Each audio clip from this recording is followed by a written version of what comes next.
So we are honored today to have with us Professor Dabashi, as well as Hanin Hassan, Joe Cotron, Alex Kane, and Rania Khalek. Rania Khalek is an independent journalist reporting on the underclass and marginalized. Rania frequently writes for Truthout, Extra, The Nation, Al Jazeera America, Electronic Intifada, and more. And finally, our moderator, Professor Dabashi. I'm delighted to be here.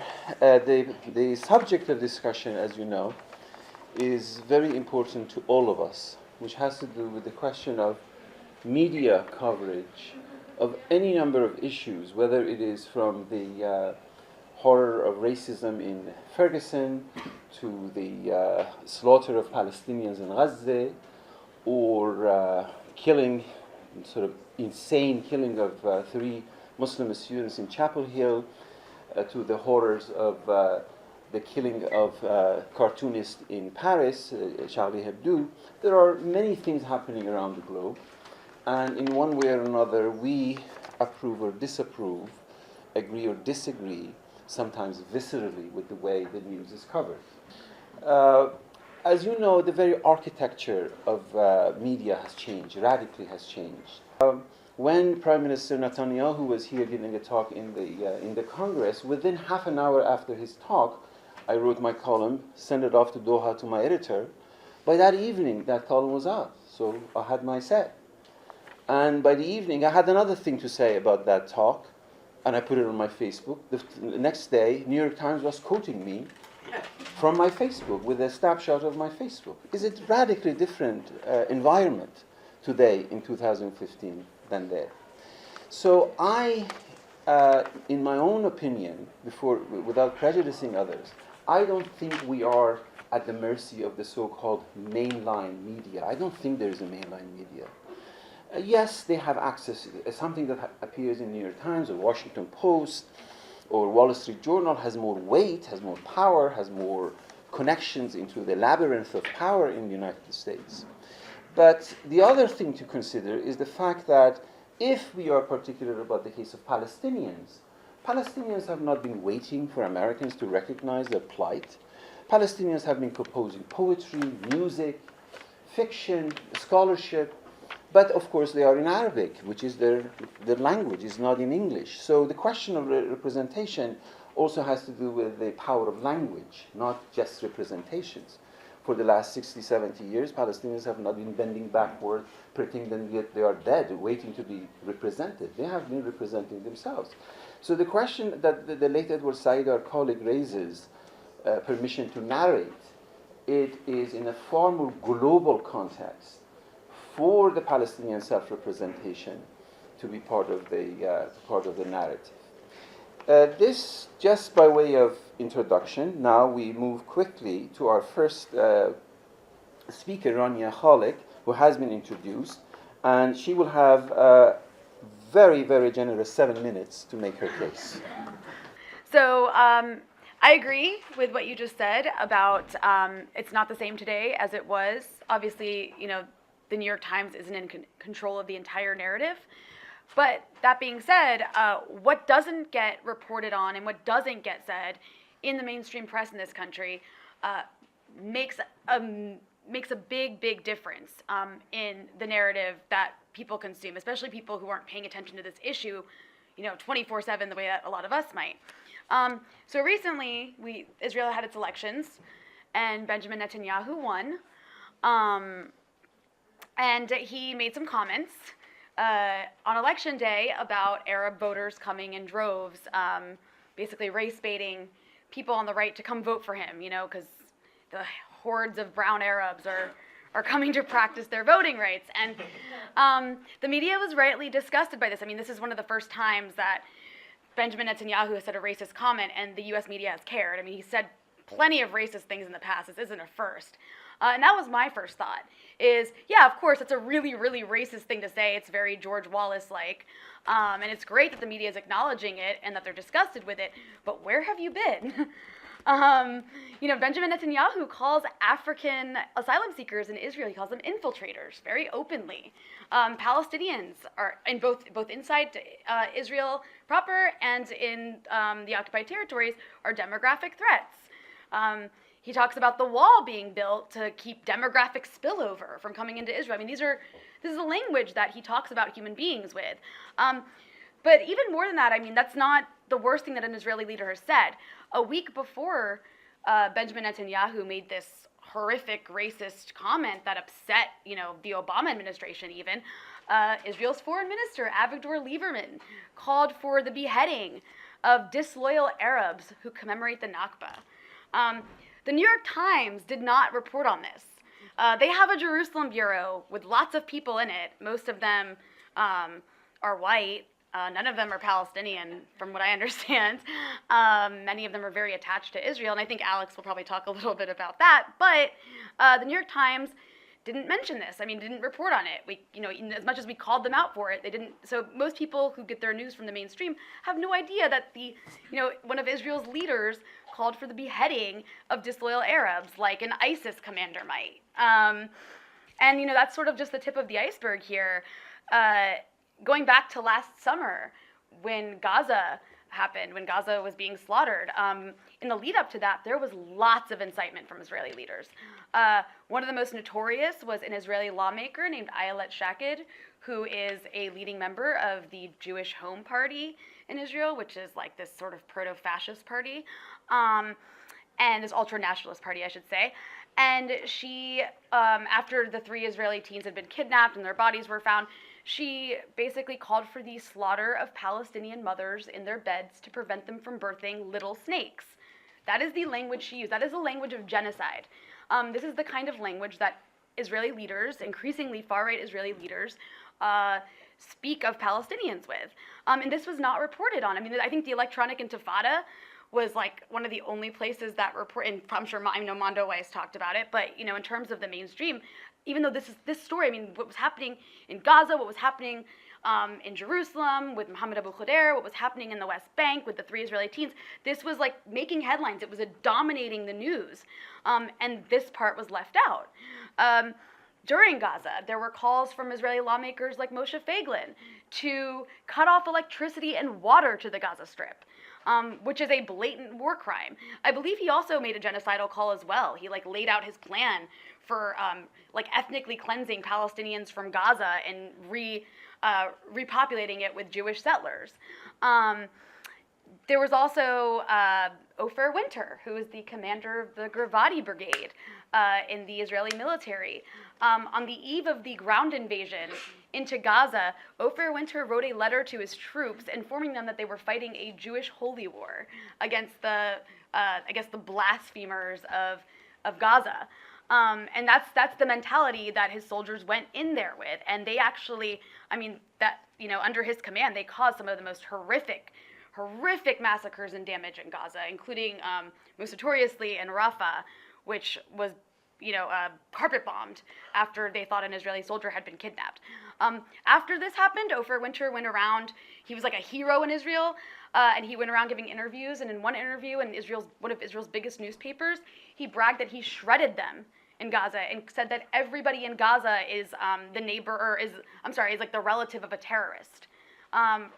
So this is the kind of language that was used. And again, this was not this was not reported in the mainstream. This is really important stuff, not just because it shows the level of racism, but also I think it shows how urgent this issue is for Palestinians. We're at a point right now where Israeli leaders that we are arming with our money and our weapons are employing rhetoric that's calling for genocide. 1 minute. Okay. And so this is, at this point, it's like there will be another war in Gaza. It's going to happen. Gaza will be bombed again. Israel continues to move to the far right. There are Death to Arabs rallies in the streets whenever, something boils over, whenever Israelis, get really nationalistic and high on on Zionism because, they're bombing Gaza or, because they want to destroy the temple or because they want to rebuild the third temple, whatever it may be. There's Death to Arabs rallies routinely in Israel. So I think that this should be a warning to us. And I think the fact that the media is not reporting on it in this country makes them complicit in the violence that results against Palestinians. Good, thank you. When I get up, you said...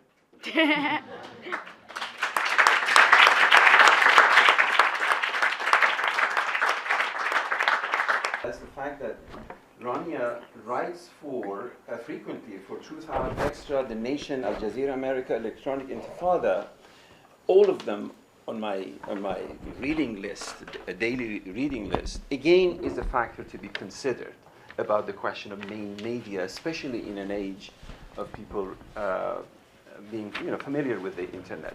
Another example, Rania, when you were talking, telling example is Ayman Muhyiddin, as you remember, was in Gaza when the few kids were killed in front of him, and he reported. NBC called him back, and there was such an uproar on the internet, on Facebook, that he was reassigned to go back and report as. These are examples that, in fact, the internet. I mean, I'm not questioning the power of the some major, such as New York Times, something that happens in New York Times. But in fact, in a report in Mondevice, some of the words, such as apartheid, there was an article in Mondevice recently, has become integral to the vocabulary of New York Times, which a decade ago was really not the case. Moving on to Alex Kane, who is again a frequent contributor to Mondevice, and his work has appeared in Al Jazeera America, Alternate, Salon, Vice, and Los Angeles Review of Books, and Electronic Intifada. 7 minutes. Thanks. 7 minutes, okay. Thanks for coming out, everyone. I wanted to sort of touch on the structural limitations of why it may be that sort of U.S. media, U.S. corporate media, is not covering some of the things that Rania was talking about. I mean, there are many reasons for this. I think I'm not going to be able to get to all of them in 7 minutes, but I'll touch on some of them. I mean, one is kind of the mantra of objectivity. So objectivity in sort of mainstream media is the holy grail. And this is a relatively new phenomenon in sort of U.S. media. This developed kind of in the mid-20th century as journalism became more professionalized, as journalism became more reliant on advertising dollars and so on. And I mean, today this is certainly radically shifting. Social media, Mondevice, Electronic Intifada, you name it. The narrative in terms of where people get their news has radically shifted. But this is quite a new phenomenon. So objectivity, sort of on its face, when it comes to Israel-Palestine, favors the Israeli side. It posits a sort of equality between the Israeli government and the Palestinians, who of course don't have a state, who don't have a military, who have armed resistance groups that have sort of homemade rockets that are fired into Israel. So when you have this objectivity as a mantra in corporate media outlets across the board, it creates a situation where you have news articles saying, on the one hand, for example, during the Gaza attack in the summer, you have news coverage saying, on the one hand, Israel bombed, 1,300 sites today in Gaza, and on the other hand, Hamas fired, 800 rockets. What that doesn't tell you is that Hamas doesn't have a sophisticated arms arsenal. That Israel has the sophisticated military in the Middle East, and that they're carpet bombing Gaza, while the damage on the Israeli side is minimal compared to what was going on in the Gaza Strip. This is how objectivity kind of corrupts the narrative about what's going on in Israel-Palestine. There's also personal attachment to Israel among sort of elite journalists. I think a lot of journalists in general come from fairly elite backgrounds. Maybe some of them have attended Columbia University Graduate School of Journalism, but not to bash the school you're going to, but just to place it in context. These are people that are surrounded, I think, by folks who share many of the same worldview that they sort of report on, sort of vaguely liberal, but supportive of sort of U.S. empire, or they think that U.S. empire is benevolent, sort of view Israel as a kind of liberal democratic bastion in a dark Middle East. And there are some specific examples where you can see this personal attachment come up. I mean, the person that people say is the most influential journalist writing on Israel-Palestine today is a man named Jeffrey Goldberg, who's at The Atlantic. Goldberg's a former Israeli prison guard. He grew up on Long Island and immigrated to Israel and joined the military during the first Intifada, and guarded Palestinian prisoners there, and he came back. He had the privilege to go back and forth between two settler colonial nations, and then has high-level access to the Obama administration, to Netanyahu. I mean, he's been referred to as kind of the unofficial therapist of the Obama-Netanyahu relationship. They certainly need a therapist, and I guess Goldberg's the guy to do it.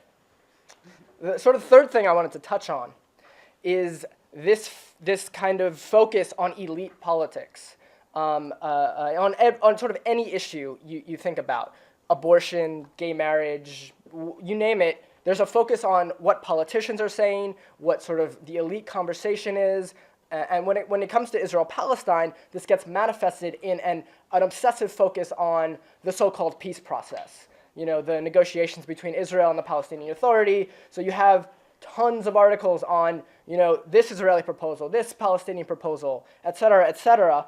And on the Palestinian side, what that means is that the people that they're quoting from mostly are Palestinian Authority officials.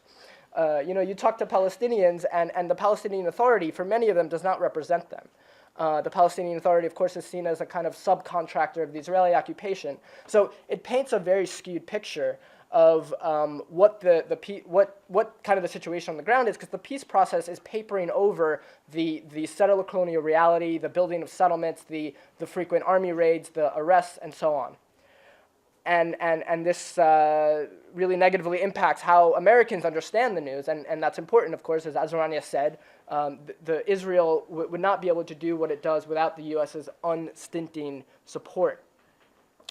On the other hand, as Professor Dabashi mentioned, there is a lot of movement going on sort of outside the mainstream media, and it is impacting corporate media. He mentioned Ayman Mohyeddin of NBC News.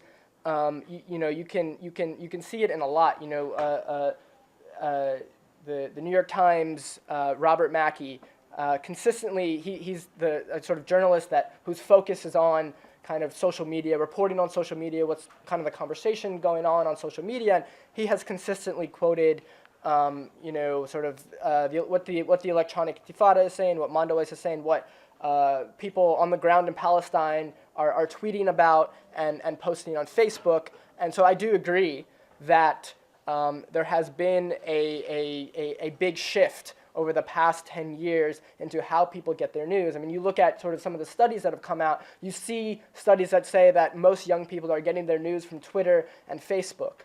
And this, I think, democratizes information sharing. And this is not to kind of laud Facebook and Twitter as these incredible sort of forces of light and so on. I mean, there's a lot of, I think, Facebook in particular and other sort of social media technologies also cooperate with many of the same repressive governments that people are actively fighting against. You know, Israel consistently arrests Palestinians over Facebook posts. 1 minute. Thank you. And so there is this kind of corporate governmental complex that works hand in glove. On the other hand, I'm sure many people in this room use Facebook and Twitter, and they're sharing their own news, and not even just the news, but the views, their own views. You know, so you know that is a really powerful shift, and I think it does show that, you know, the people most impacted by U.S. policies and by Israeli policies are speaking up and are in some ways getting their message across, although it is outside the corporate media.